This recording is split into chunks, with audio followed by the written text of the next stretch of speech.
गं गणपते नमः। आज इस वीडियो में हम अजा एकादशी व्रत कथा सुनेंगे।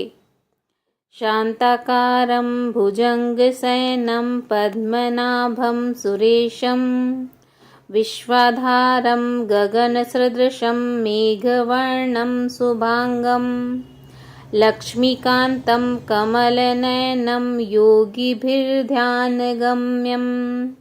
वंदे विष्णु भवभयहरं सर्वलोकैकनाथम। अर्जुन ने कहा, हे पुंडरीकाक्ष, मैंने श्रावण शुक्ल एकादशी अर्थात पुत्रदा एकादशी का सविस्तार वर्णन सुना। अब आप कृपा करके मुझे भाद्रपद माह के कृष्ण पक्ष की एकादशी के विषय में भी बतलाइए। इस एकादशी का क्या नाम है तथा इसके व्रत का क्या विधान है? इसका व्रत करने से किस फल की प्राप्ति होती है? भगवान श्री कृष्ण ने कहा, हे कुंती पुत्र, भाद्रपद माह के कृष्ण पक्ष की एकादशी को अजा एकादशी कहते हैं।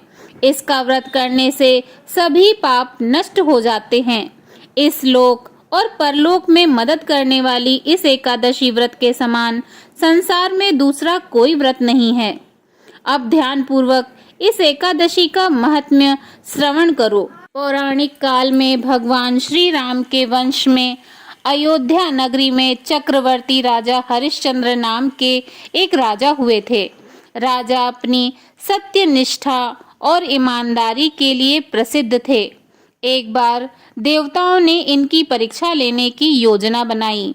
राजा ने स्वप्न में देखा कि ऋषि विश्वामित्र को उन्होंने अपना राजपाट दान दे दिया है।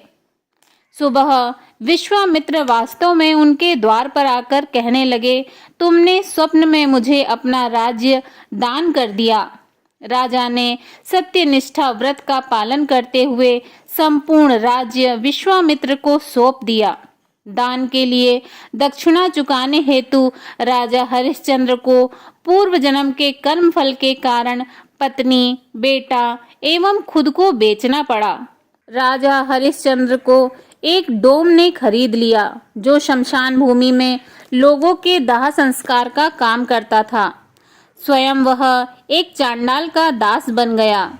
उसने उस चांडाल के यहाँ कफन लेने का काम किया, किंतु उसने इस आपत्ति के काम में भी सत्य का साथ नहीं छोड़ा। जब इसी प्रकार उसे कई वर्ष बीत गए तो उसे अपने इस नीच कर्म पर बड़ा दुख हुआ और वह इससे मुक्त होने का उपाय खोजने लगा। वह सदैव इसी चिंता में रहने लगा कि मैं क्या करूं, किस प्रकार इस नीच कर्म से मुक्ति पाऊं।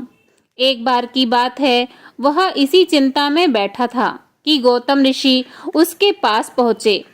हरिश्चंद्र ने उन्हें प्रणाम किया और अपनी दुख भरी कथा सुनाने लगे। राजा हरिश्चंद्र की दुख भरी कहानी सुनकर महर्षि गौतम भी अत्यंत दुखी हुए और उन्होंने राजा से कहा, हे राजन, भादव मास के कृष्ण पक्ष की एकादशी का नाम अजा एकादशी है। तुम उस एकादशी का विधान पूर्वक व्रत करो तथा रात्रि को जागरण करो। इससे तुम्हारे सभी पाप नष्ट हो जाएंगे। महर्षि गौतम इतना कहकर आलोप हो गए। अजा नाम की एकादशी आने पर राजा हरिश्चंद्र ने महर्षि के कहे अनुसार विधान पूर्वक उपवास तथा रात्रि जागरण किया। इस व्रत के प्रभाव से राजा के सभी पाप नष्ट हो गए। उस समय स्वर्ग में नगाड़े बजने लगे तथा पुष्पों की वर्षा होने लगी। उन्होंने अपने सामने ब्रह्मा, विष्णु, महेश तथा देवेंद्र आदि देवताओं को खड़ा पाया। उन्होंने अपने मृतक पुत्र को जीवित तथा अपनी पत्नी को राजसी वस्त्र तथा आभूषणों से परिपूर्ण देखा। व्रत के प्रभाव से राजा को पुनः अपने राज्य की प्राप्ति हुई। वास्तव में एक ऋषि ने राजा की परीक्षा लेने के लिए यह सब कौतुक किया था, परंतु अजा एकादशी के व्रत के प्रभाव से ऋषि द्वारा रची गई सारी माया समाप्त हो गई और अंत समय में राजा हरिश्चंद्र अपने परिवार सहित स्वर्गलोक को गए। हे राजन, यह सब अजा एकादशी के व्रत का प्रभाव था। जो मनुष्य इस उपवास को विधान पूर्वक करते हैं तथा रात्रि जागरण करते हैं, उनके सभी पाप नष्ट हो जाते हैं और अंत में वे स्वर्ग लोक को प्राप्त करते हैं। इस एकादशी व्रत की कथा के श्रवण मात्र से ही अश्वमेघ यज्ञ के फल की प्राप्ति हो जाती है। बोलिए श्री हरि भगवान विष्णु की जय। ओम नमो भगवते वासुदेवाय नमः।